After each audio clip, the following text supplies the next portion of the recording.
Olá turma, sejam bem-vindos a mais uma aula de Física. E aí o nosso assunto de hoje é cargas elétricas e processos de eletrização. Então, definindo aí o conceito de carga elétrica é uma característica intrínseca da matéria. Ou seja, é uma propriedade que a matéria tem e que ela nos ajude a explicar alguns fenômenos físicos. E o estudo da carga elétrica ele é um estudo já que vem de muito tempo aí na humanidade, né? No século IV a.C., Tales de Mileto já observava que ao pegar um pedaço de resina, né, que a gente chama aí de âmbar, e quando ele atritava essa resina com um pedaço de lã e depois aproximava esses dois materiais, ele reparava que a gente tinha uma atração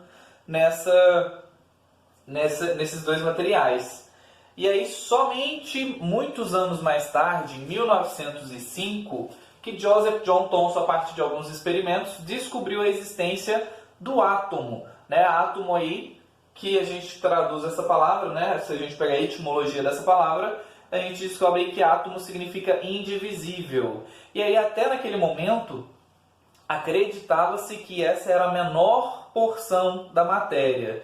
E aí o que a gente tinha ali na época, né, hoje a gente sabe que isso já não é mais a menor porção da matéria, mas o que a gente se esbarrava na época era com uma deficiência energética. Por quê? Por exemplo, se eu tenho aí uma régua de 30 centímetros e eu quero dividir essa régua no meio, venho aqui com a minha mão e parto essa régua no meio, vai ser razoavelmente fácil partir essa régua. Se eu pegar agora a nossa régua de 15 centímetros que sobrou e partir ela no meio, eu vou ter uma régua, não vou ter tanta dificuldade para fazer essa régua de 15 se dividir em duas de 7,5.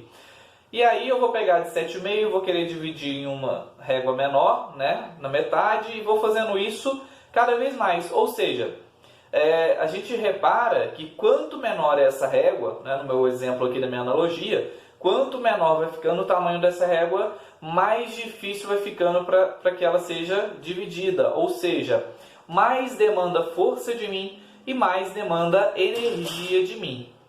Então, o que a ciência ela se depara sempre é com uma deficiência energética. Então, naquele ano, em 1905, o que os cientistas tinham era uma certa energia, onde eles queriam quebrar a matéria e dividir a matéria na sua menor porção. Então, eles tinham uma certa energia, miraram ali na matéria e conseguiram quebrar a matéria na sua menor porção até então. Era a energia que eles tinham para chegar naquela porção. E chegaram nessa porção e, como eles pensaram que era a menor porção da matéria, definiram ela como átomo, certo? E aí só mais tarde que a gente conseguiu um pouco mais de energia, a gente viu que, esse átomo, por sua vez, ele é formado por partículas subatômicas, partículas menores que o próprio átomo. E aí então surgiram alguns modelos atômicos que os cientistas criaram para poder trazer para toda a sociedade científica a explicação do que era essa menor porção da matéria, esse átomo. Então, dentre todos os modelos que se construíram, né, dois são importantes para a gente começar a entender o estudo da eletrostática.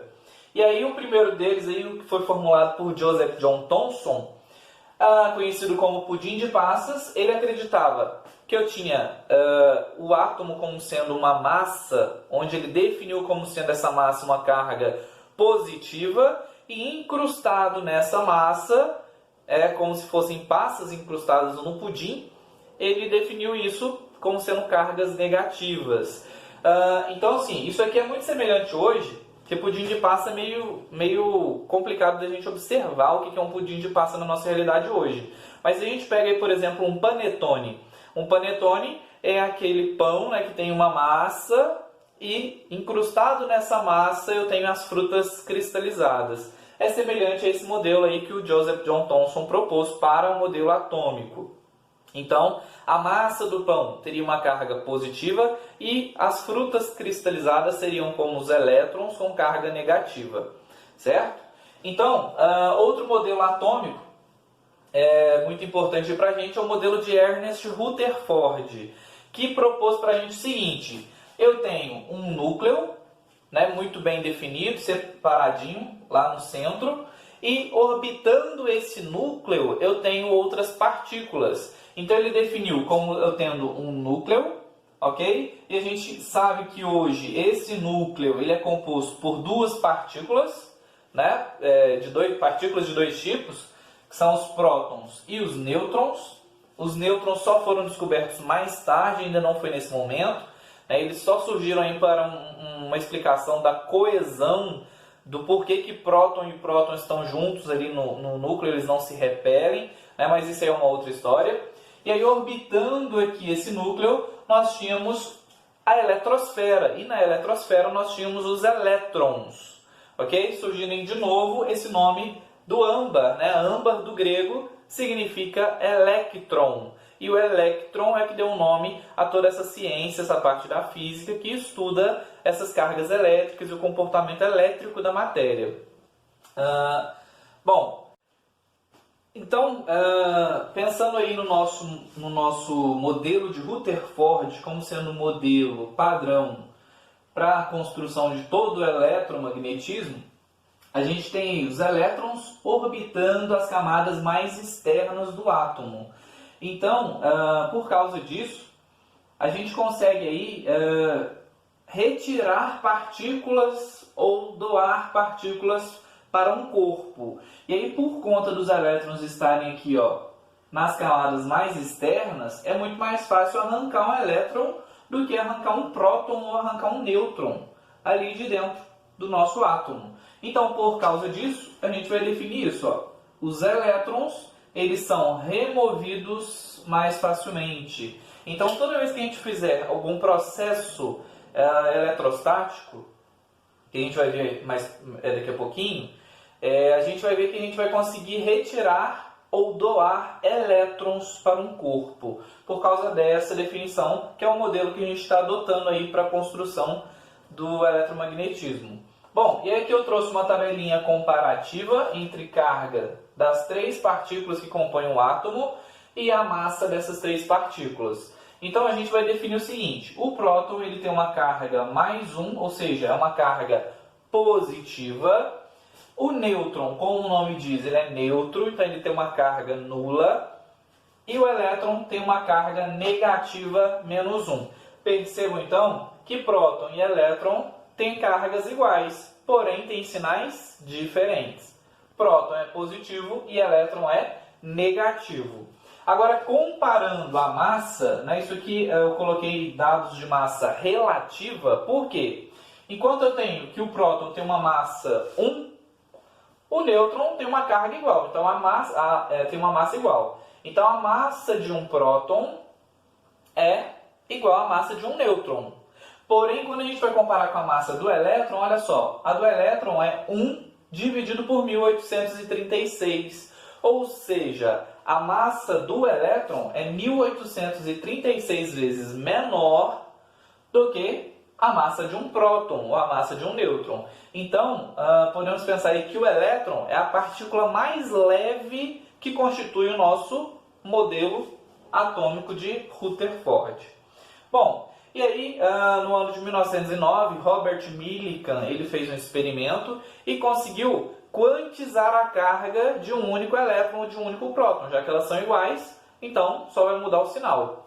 E aí ele define o seguinte: essa carga E de elementar, não é E de elétron, esse E vale 1,6 vezes 10 elevado a menos 19 coulombs, onde esse coulomb é a nossa unidade de carga elétrica, graças a Charles Coulomb, que foi um físico muito importante para o desenvolvimento aí da eletrostática. Bom, então esse E ele representa a carga de um elétron. Se for carga do elétron, ela é negativa, menos 1,6 vezes 10 a menos 19, enquanto a carga de um próton vai ser mais 1,6 vezes 10 a menos 19. Agora, nós vamos ver a quantização da carga elétrica. E aí a gente tem que entender o seguinte: naturalmente, os objetos na natureza apresentam a mesma quantidade de prótons e a mesma quantidade de elétrons. Então, se eu tenho a mesma quantidade de coisa positiva e eu tenho essa mesma quantidade de coisa negativa, na hora que eu somo positivo com negativo, isso vai dar zero. Então, naturalmente, a gente diz que um corpo ele é encontrado neutro quando a quantidade de prótons é igual à quantidade de elétrons. Então, nossa carga Q vai ser igual a zero. E aí o que vai acontecer é o seguinte, por meio de algum processo eu consigo arrancar elétrons de um corpo ou doar elétrons para um corpo. Então, eu vou conseguir, por exemplo, se eu arranco um elétron de um corpo, eu sei que ele vai ficar com um elétron a menos. Então, a sua carga vai ser esse um elétron multiplicado pela carga desse um elétron, que a gente acabou de ver que vale 1,6 vezes 10 a menos 19. E aí, se eu arranco 2 elétrons, ele vai ficar com uma carga 2 vezes 1,6 vezes 10 a menos 19. Se eu arranco 10 elétrons, 10 vezes 1,6 vezes 10 a menos 19 e assim por diante. Ou seja, para eu quantizar a carga elétrica de um corpo, basta eu saber quantos elétrons N foram retirados ou foram doados e multiplicar pela carga elementar, que vale 1,6 vezes 10 a menos 19. E aí, ó, o mais e o menos eu vou falar agora quando a gente usa mais e quando a gente usa menos. Então, olha só, o corpo, naturalmente, ele tem a mesma quantidade de prótons e a mesma quantidade de elétrons. Mas eu posso, por exemplo, retirar elétrons do corpo. Quando eu retiro elétrons, ele fica com mais carga positiva do que negativa. E aí, dessa forma, ele vai ficar com uma carga positiva. Então, ele vai ficar eletricamente carregado positivo, ou seja, o que vai ser positivo quando o número de prótons é maior que o número de elétrons. Aí, nessa equação aqui, a gente usa o sinal positivo. E aí, ó, atenção, pessoal, aqui, quando eu tenho essa configuração, o corpo perde elétrons. Lembrando que do modelo que a gente está utilizando, que é o modelo de Rutherford, a gente viu que são os elétrons que se mexem. A gente consegue retirar elétrons ou consegue doar elétrons para um corpo. Então, para eu ficar com mais prótons do que elétrons, eu vou perder elétrons. Bom, e pode acontecer também de eu doar elétrons para um corpo. Então, agora ele vai ficar com mais elétrons do que prótons. Então, quando o número de prótons é menor do que o número de elétrons, a gente fala que ele está carregado negativamente, ou ele está eletricamente carregado negativamente. Bom, e aí nesse caso o corpo ganha elétrons. Então, pessoal, muita atenção com isso. Se eu perder elétrons, eu fico positivo. Se eu ganhar elétrons, eu fico negativo. Então, aí o nosso exemplo, um corpo é atirado e perde elétrons, ficando carregado com uma carga Q mais 3,2 vezes 10 a menos 6 coulombs. Determine o número de elétrons perdidos. Então, olha só, eu não precisava nem ter falado que ele ficou carregado positivamente, né? Que a gente já sabe disso. Porque se eu perdi elétrons, eu tenho que ter ficado com uma carga positiva. E aí eu quero saber quantos elétrons foram retirados desse corpo. Então, olha só, utilizando a equação que a gente acabou de ver, eu tenho que Q é igual a mais N vezes zero. Vamos usar o mais porque eu perdi elétrons. Se eu perdi elétrons, eu uso mais. Se eu ganhei elétrons, eu uso o menos. Então, ó, esse Q vai ser a nossa carga, 3,2 vezes 10 a menos 6.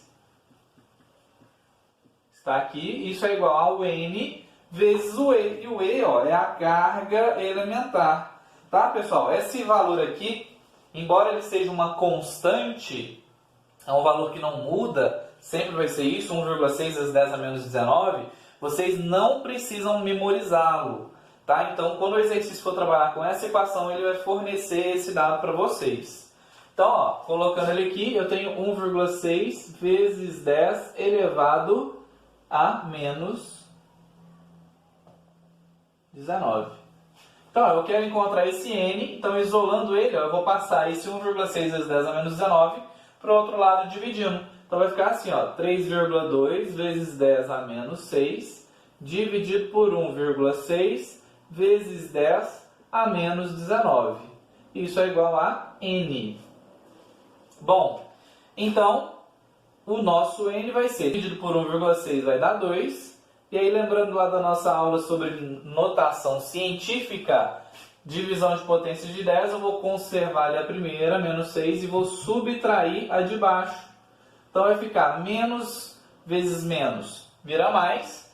Então eu vou ter menos 6 com mais 19. Isso vai dar 13. Então isso é 2 vezes 10 elevado a 13 elétrons. Então, ó, esse número aqui de elétrons foram retirados desse corpo para que ele ficasse com essa carga de 3,2 vezes 10 a menos 6. Percebam aí que a carga elétrica sempre vai ser um valor muito pequeno. Então sempre vai ser um número acompanhado daquela potência de 10, né? 10 elevado a menos alguma coisa. E para a gente muitas vezes não ficar trabalhando com esse 10 elevado a menos alguma coisa, a gente utiliza os submúltiplos da carga elétrica, né? Então, em muitos exercícios pode aparecer isso aqui para vocês, né? Aqui eu representei como 1, mas poderia ser qualquer outro número. Por exemplo, 1, esse mzinho e o C. Isso aqui a gente lê 1 milicoulomb, né? E aí quando aparecer isso daqui no nosso número, a gente tem que lembrar que esse prefixo mili aqui, ó, esse m, ele representa 10 elevado a menos 3. Então, escrever 1 milicoulomb é o mesmo que escrever 1 vezes 10 elevado a menos 3 coulombs. E aí, ó, quando aparecer esse aqui, ó, esse micro, né, é 1 microcoulomb, ele é o 1 vezes 10 a menos 6 coulombs. E esse 1 nanocoulomb é 1 vezes 10 elevado a menos 9 coulombs. E esse é 1 picocoulomb. Isso é 1 vezes 10 elevado a menos 12 coulombs. Então percebam que é fundamental a gente saber trabalhar com notação científica. Tá? Então na próxima parte dessa aula nós veremos os processos de eletrização.